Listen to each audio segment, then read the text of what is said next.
जितने भी शिक्षक अभ्यर्थी जो कि 7वें चरण की मांग के लिए लगातार आंदोलन कर रहे थे, अपने घर बार को छोड़कर गर्दनी बाग धरना स्थल पर प्रोटेस्ट कर रहे थे और कई बार उन्होंने प्रशासन से लाठी डंडे भी खाए, उन सभी के लिए खुशखबरी है। अब 7वें चरण की मांग कर रहे थे वो लगातार, और 7वें चरण की जो बहालियां हैं अब वह शुरू होते दिख रही है। शिक्षक भर्ती 6ठे चरण में काउंसलिंग शेड्यूल जल्द होगा। जहां काउंसलिंग नहीं हो सका है वहां अब काउंसलिंग शुरू हो रहा है।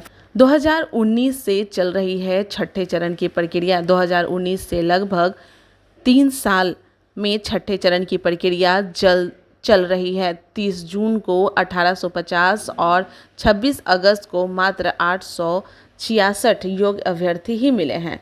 उच्च माध्यमिक में 13,325 शिक्षकों की रिक्त के विरुद्ध 2048 और उच्चतर माध्यमिक में 19,389 शिक्षकों के रिक्त के विरुद्ध 668 ही मिल सके हैं। यानी कि 6ठे चरण की जहां पर काउंसलिंग नहीं हुई है वहां पर जो पद खाली है उसके लिए काउंसलिंग शुरू हुआ है। उसके बाद 7वें चरण की प्रक्रिया शुरू होगी।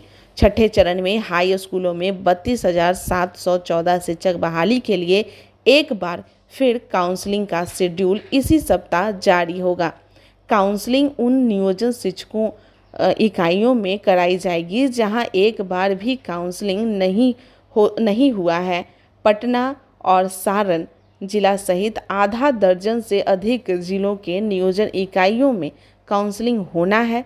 नगर निकाय नियोजन इकाइयों में चुनाव आचार संहिता के कारण चुनाव आयोग से अनुमति लेकर काउंसलिंग कराना होगा। यानी कि जो जगह चुनाव होने वाले हैं उनको लेकर चुनाव आयोग से अनुमति लेकर काउंसलिंग कराना होगा, जबकि जिला परिषद नियोजन इकाइयों में काउंसलिंग कराई जा सकती है। हालांकि माना जा रहा है कि नवंबर तक 6ठे चरण की प्रक्रिया पूरी हो जाएगी। आपने ध्यान से सुना होगा कि नवंबर तक ऐसा माना जा रहा है, यानी कि अभी तक पूरे तरीके से आप नहीं कर सकते हैं। नवंबर तक ऐसा माना जा रहा है कि 6ठे चरण की प्रक्रिया पूरी हो जाएगी और उसके बाद 6ठे चरण की जैसे ही प्रक्रिया पूरी होगी उसके तुरंत बाद ही 7वें चरण की कार्रवाई शुरू होगी। यानी कि हो सके दिसंबर या जनवरी से आप लोगों की कार्रवाई शुरू हो जाएगी। उच्च और उच्चतर माध्यमिक स्कूलों में अब तक 2 बार हुई काउंसलिंग में 90% से अधिक पद रिक्त रह गए हैं। ये काफ़ी हैरान कर देने वाली बात है कि वहाँ पे काउंसलिंग जो हुई थी उच्चतर माध्यमिक स्कूलों में और उच्च में, वहाँ पर 90% पद रिक्त रह गए। यानी कि 90% पद भरने चाहिए तो वहाँ पर 90% ही पद रिक्त रह गए हैं। यानी कि जो योग्य शिक्षक हैं वो नहीं मिल पाए हैं। हाई स्कूलों में 32,714 शिक्षक पदों में मात्र 2,716 योग्य अभ्यर्थी ही मिले हैं। यानी कि 29,998 पद रिक्त रह गए हैं। 29,998 पद रिक्त रह गए हैं। हाई स्कूलों में एक और बात हमें पता चली है कि जितने भी हाई स्कूल हैं वहाँ पर गणित, विज्ञान, अंग्रेजी, संस्कृत और हिंदी सहित भाषा विषयों के शिक्षकों के ज़्यादा पद रिक्त रह गए हैं।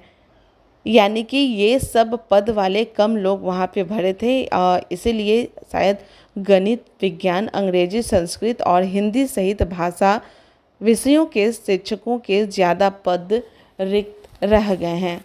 और भी जानकारी के लिए बने रहें लाइव बिहार के साथ। लाइव बिहार यूट्यूब पर सब्सक्राइब और फेसबुक पर लाइक ज़रूर करें।